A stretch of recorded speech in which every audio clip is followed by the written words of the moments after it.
Hello everyone, welcome to the lecture about the memory management. So every time you run a program, whether it is a game, a web browser or mobile app, it uses memory. But how does it know how much to use? Where does it get it from? And what happens when it's done? That's where memory management comes in. In computing, memory refers to the system's RAM, random access memory, used to temporarily store data while a program runs. So when a program runs, it gets chunk of memory divided into different sections. Each section has a purpose. So text code segment where the completed code lives, and for data segment for global and static variables, for heap for dynamically allocated memory, stack for function calls and local variables.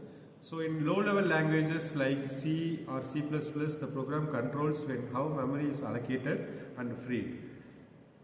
Imagine a renting storage unit. You sign a lease, use the space and must cancel it when you are free. If you forget, you keep paying. This is a memory leak.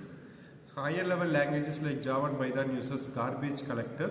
That is like a housekeeper who automatically cleans up unused memory. So Python uses reference counting and cycle detections. Java uses generational garbage collections.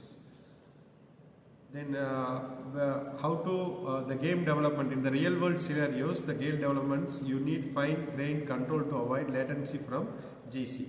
In web apps, GC helps simplify memory, but leaks still possible via closure or global reference. In embedded systems, often no GC, you must free everything manually due to limited RAM. So there are different types of memories, random access memory, read-only memory. So based on the real world scenarios, so you can use the applicable memory. Then there are several strategies the garbage collectors use. The reference counting, simple but can't detect cycles. Then marks and sweeps all reachable objects, sweeps the rest. Separate projects by age, young objects collected more often. Whether you are a C programmer juggling mallocks and frees or a Python development trusting the garbage collector, memory management is a fundamental to writing efficient, reliable software. So understand it and your programs will be faster, leaner and more stable. So you would like to implement a Python code. So this memory will be allocated into different types. So in the detailed script of memory management suitable for these technical presentations. Then every time if you compute the memory refers to its RAM. Then think of memory a whiteboard. Your program writes temporary information on it and it thinks, calculates and draws. And the program ends, that is wiped out. So normally this defined program storage units contain some allocated memory that will be used by every time when you go for the memory space. Then Python uses the reference counting and cycle detections. Here the memory is allocated but never released.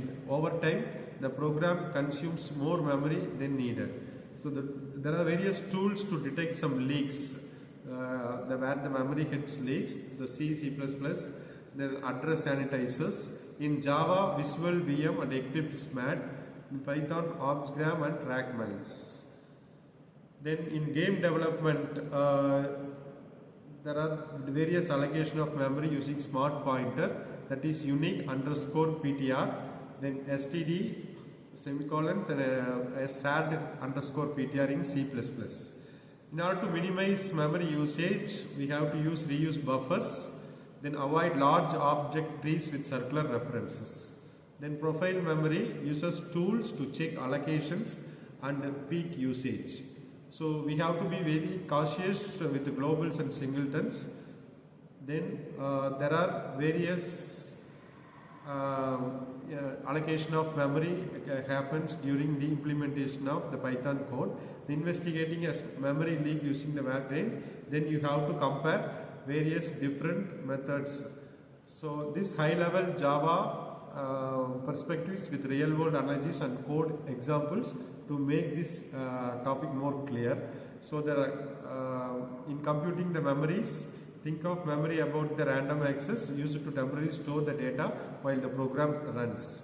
When the program runs, again it gets memory divided into various different sections.